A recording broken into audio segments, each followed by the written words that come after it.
Indonesia dan masyarakat dunia. Siapa lagi kalau bukan Mas Roy sebagai brand ambassador dari Gibran Endgame. Ya. Hari ini kami hadir untuk mendampingi salah satu pelapor, yaitu Bang Irwan yang ada di sebelah kanan saya, sebagai pelapor dalam peristiwa hukum dugaan tindak pidana penipuan penggelapan, tipu gelap, yang diatur pasal 492 dan pasal 486 KUHP yang baru terhadap eksternal yang sudah mendapatkan RJ dan SP3, yaitu Rismon Hasyolan Sianipar.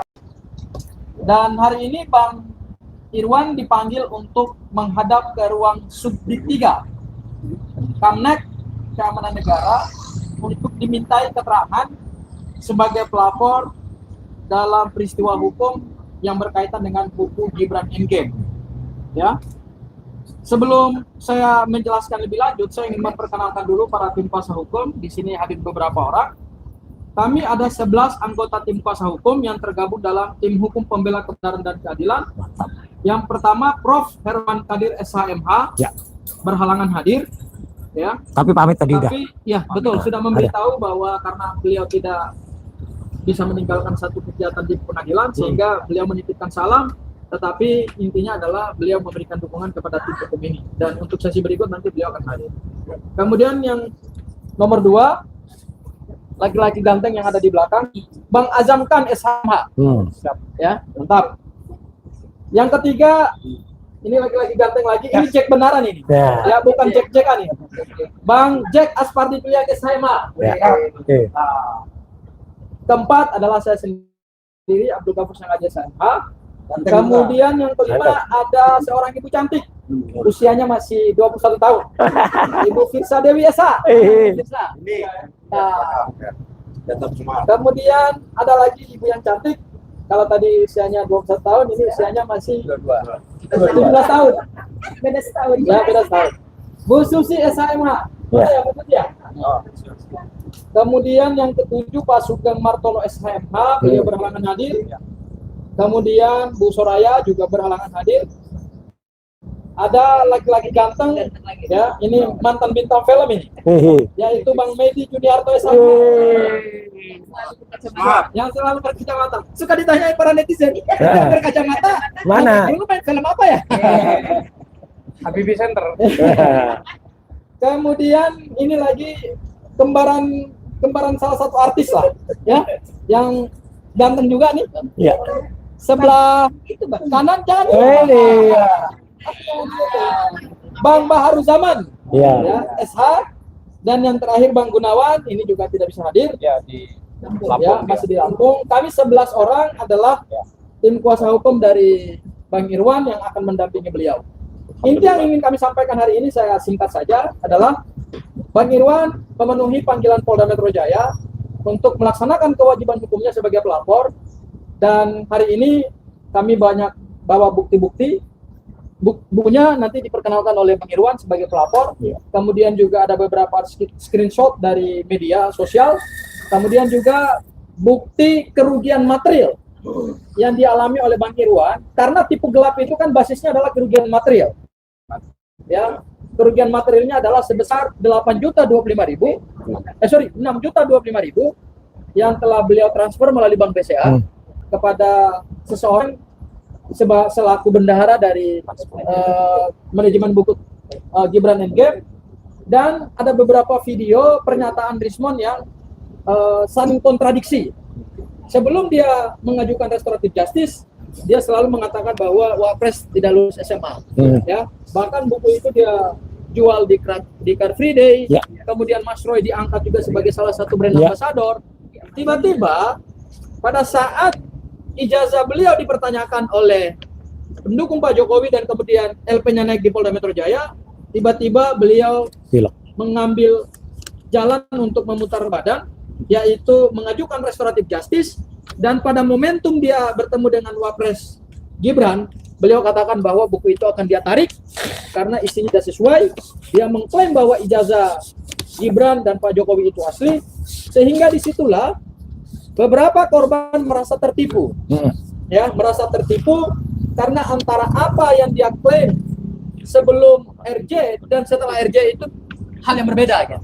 Disinilah ada dugaan tindak pidana penipuan melalui rangkaian kata-kata bohong, Ada, ya, kemudian pasti ada rangkaian FNB lah gitu. tipu muslihat yang dilakukan oleh seorang Rismon dalam menjual buku Gibran Endgame sehingga para konsumen itu tertarik untuk membeli. Dan pada saat Bang Irwan membuka LP di Polda Metro Jaya pada tahap klarifikasi itu, memang unsur pasal penggelapan dan penipuan itu sesuatu yang terang. Ya. Sehingga nanti tugasnya kami selaku tim kuasa hukum dari Bang Irwan membantu untuk membuktikan unsur-unsur delik yang ada dalam pasal 492 dan 486 KUHP yang baru. Itu hal yang pertama. Kemudian hal yang kedua adalah jangan jadikan buku Gibran Endgame sebagai syarat untuk mendapatkan RJ.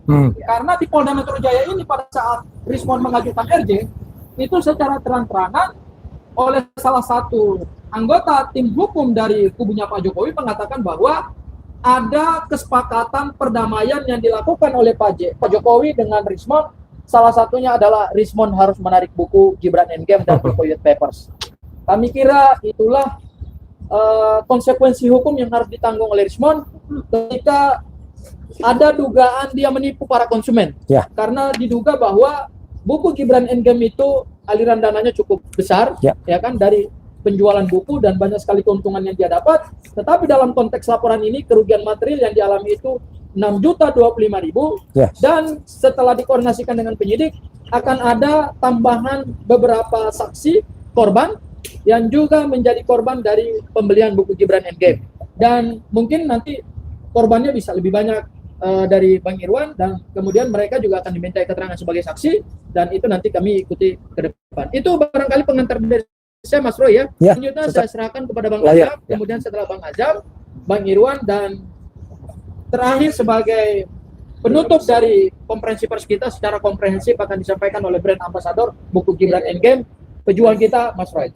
Silakan Bang Azam. Ya, yuk. Sama aja, Situ aja. sama aja. Ya, oke, assalamualaikum warahmatullahi wabarakatuh. Waalaikumsalam.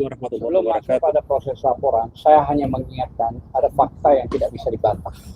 Pasal 291 KUHP yang baru itu memberikan keterangan palsu di dalam sidang. Wah, itu. Dan itu dilakukan oleh Rismon pada saat sidang di JLS Solo.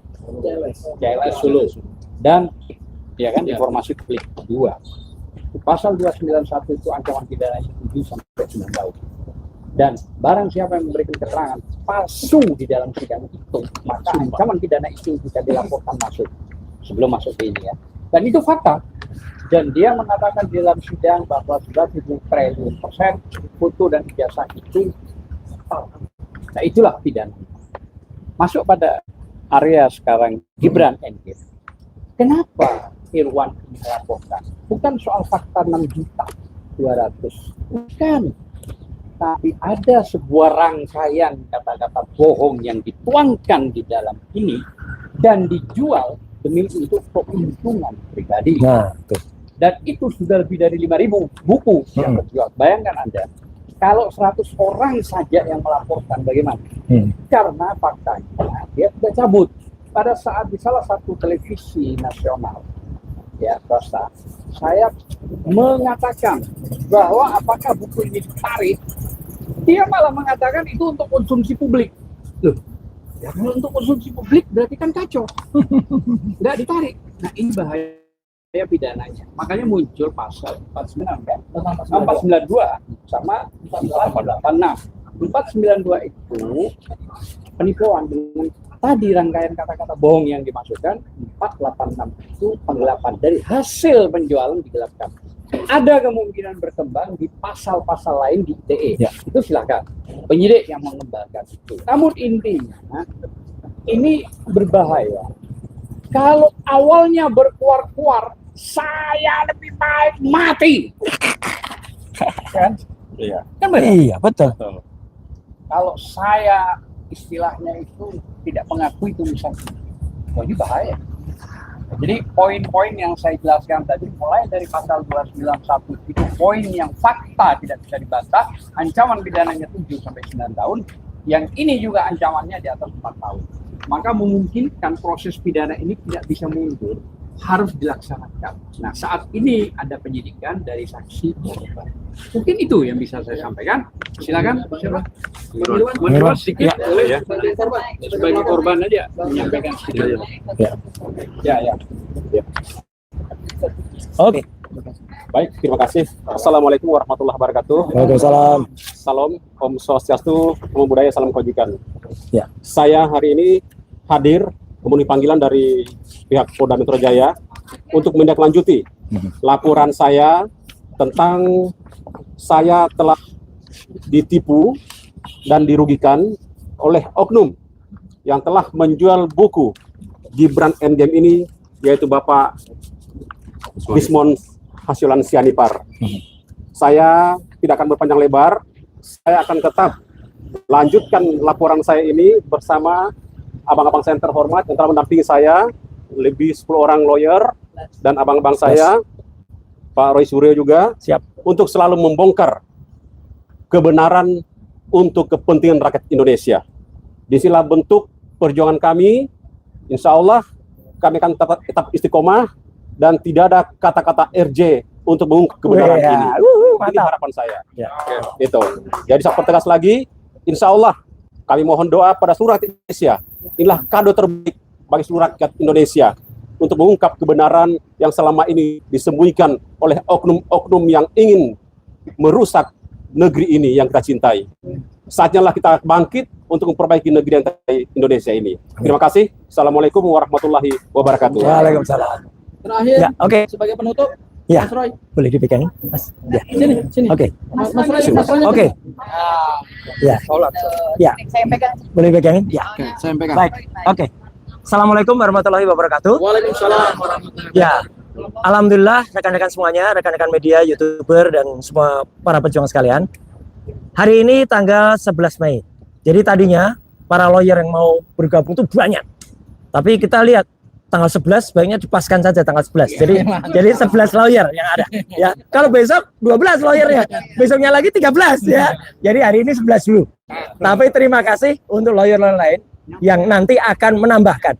Karena itu mungkin sampai. Nah, kita akan bicara tentang bagaimana kelakuan atau ulah dari saudara Respon Hasiholan Sianipar. Ya, kalau dalam KTP-nya ada tulisannya Dr.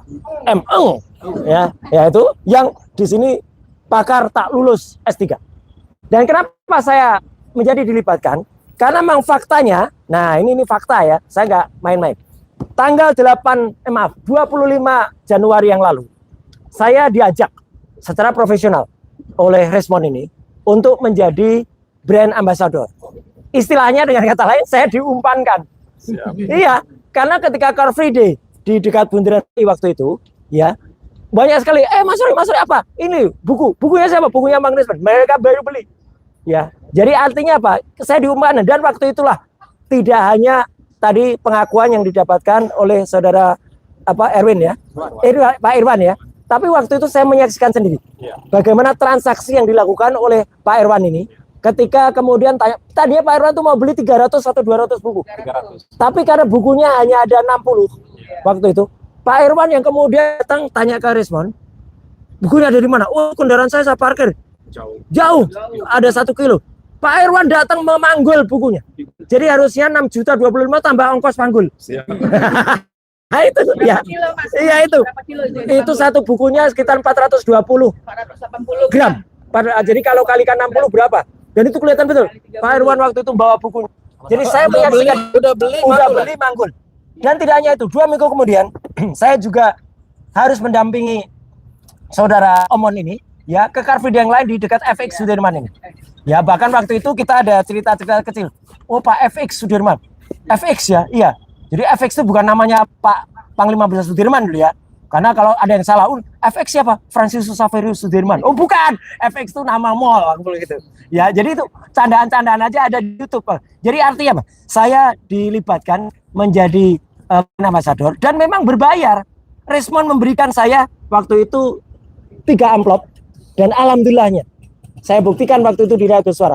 Amplopnya sampai detik ini tidak saya buka atau belum saya buka.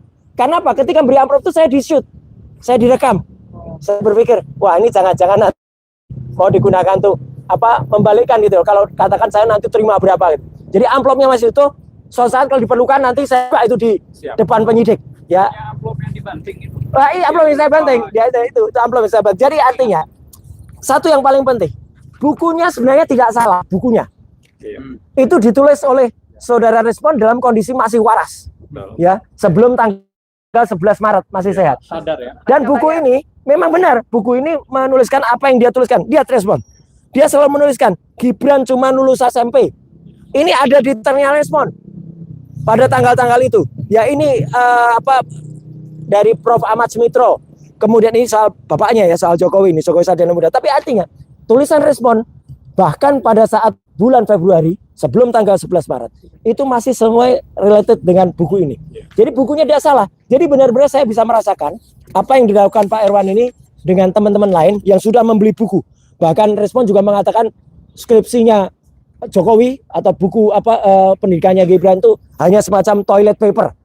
Jadi kayak tisu di kakus ya gitu. Itu kan jahat banget. Tapi itulah yang ada ketika Respon masih benar. Nah, bahkan buku ini akan, nah ini yang rame, akan kemudian dibawa oleh tim manajemen ke Pak Yusuf Kalla. Ini di WA ya jam 15:10 udah saya track di salah satu kantor di daerah Gondang Dia, di salah satu kantor partai di daerah Gondang Dia. Ya, itu lokasinya di situ ketika saya track ini. Untuk membuktikan sebenarnya manajemen dari ini berusaha melibatkan juga tokoh-tokoh penting. Ya, Pak JK waktu itu stafnya namanya Pak Yadi itu di WA oleh Respon. Dia mau ketemu. Dia mengaku namanya Dr. Respon, Dr. Vivian, dan mencatat nama. Ada mencatat nama Hadian. Hadian itu Mas Ian ya, namanya bukan Hadian. Kemudian mencatat nama Hana. Hana dan Hadian dan Mas Nurdian. Ini sama sekali tidak tahu ketika si Omon ini tanggal 2 Maret itu akan menghadap ke Pak JK. Jadi sebenarnya banyak yang korban ya dari kasus ini. Maka saya himbau juga untuk teman-teman yang mungkin merasa jadi korban akan ikut melaporkan, silakan ya untuk melaporkan saudara Dr. Eng Respon Hasiolan Sianipar. Dan sedikit yang saya tambahkan keterangan Pak Gafur tadi, kenapa Respon balik? Karena ada buku yang ditulis oleh pihak sebelah ini lucunya ya, judulnya Maling Teriak Maling. Kenapa maling teriak maling? Nah ini singkatnya ya, singkatnya ijazahnya si Omon itu ternyata tidak sama dengan ijazah asli Yamaguchi. Palsu. Jadi maling teriak maling. Respon maling teriak, sedikit bonus saja tambahan. Selalu ada pembela dari sisi sana yang namanya sedikit bonus saja tambahan. Selalu ada pembela dari sisi sana yang namanya Andi Aswan. Andi Aswan tuh ngaku-ngaku pengacara. Ya, advokat. Padahal Pak advokat itu dia melanggar Undang-Undang Nomor 18 Tahun 2003. Dan setelah itu, saya dan Mas Gofur waktu itu ada di TV, langsung dihapus. Ya, direvisi. Katanya itu adalah seorang admin. Ya, jadi langsung dihapus. Jadi tulisan advokat ini, advokat bosok atau apa-apa ya. Ini dihapus dan sekarang tulisannya salahkan lagi adminnya lagi dia pasti. Ya, karena dia tulis ini channel ini untuk tentang ilmu politik dan wah yang kurang S. Ini belajar bahasa Indonesia di mana anak ini? Ya, kemudian ada 2 kali yang huruf besar. Yang itu depannya kecil. Ya ini yang huruf besar itu yang maha kuasa. Ya, kalau yang huruf besar dan kemudian yang nyinyir setiap hari karena tidak punya ya toh. Kemudian ini dia ada di yang kemudian dipisah juga di sini. Ya. Dan kemudian more ini di sini ini. Ya, tolong lihat ini akan admin lagi nanti. Dan diresapi, sama resapi itu ini padahal kata depan dipisah dikasih ini adminnya salah lagi nih di Aswan, pecat aja adminmu itu berarti dia mecat dirinya sendiri. Ya, nah itu ya, jadi teman samping bohong besar dia nggak punya malu, udah nggak punya malu. Nah itu, jadi sekali lagi mari kita membersamai Pak Irwan ini ya, Pak Irwan Aryani untuk apa? Untuk kita mengadukan yang namanya Gibran, dan laporan ini sudah diterima loh ya. LP-nya sudah diterima di SPKT dan beliau sekarang sudah tahap ya untuk diminta berita acara pemeriksaannya. Jadi sekali lagi Dr. Omon itu harus kita kita pertegas, karena jangan sampai dia selalu menipu masyarakat dan ketika dia tidak lulus itu salah satu anggota keluarganya, mohon izin dipegang, Oke. itu kemudian membuat surat kematiannya. Ya, supaya dia nggak bayar beasiswa. Apa bener itu? Nah, berarti dia jadi zombie. Kalau zombie, ya kayak gini nih zombie nih. Kamu juga sudah jadi zombie. Artinya bisa berarti. Artinya berbisa. Zombie bisa. Jadi nggak perlu lagi. Jadi kamu kan sudah nggak lulus. Doktor. Respon. Hasiolan. Sianipa. Zombie. Ya. Sekian, terima kasih. Wassalamualaikum warahmatullahi wabarakatuh. Iya. Terima kasih ya.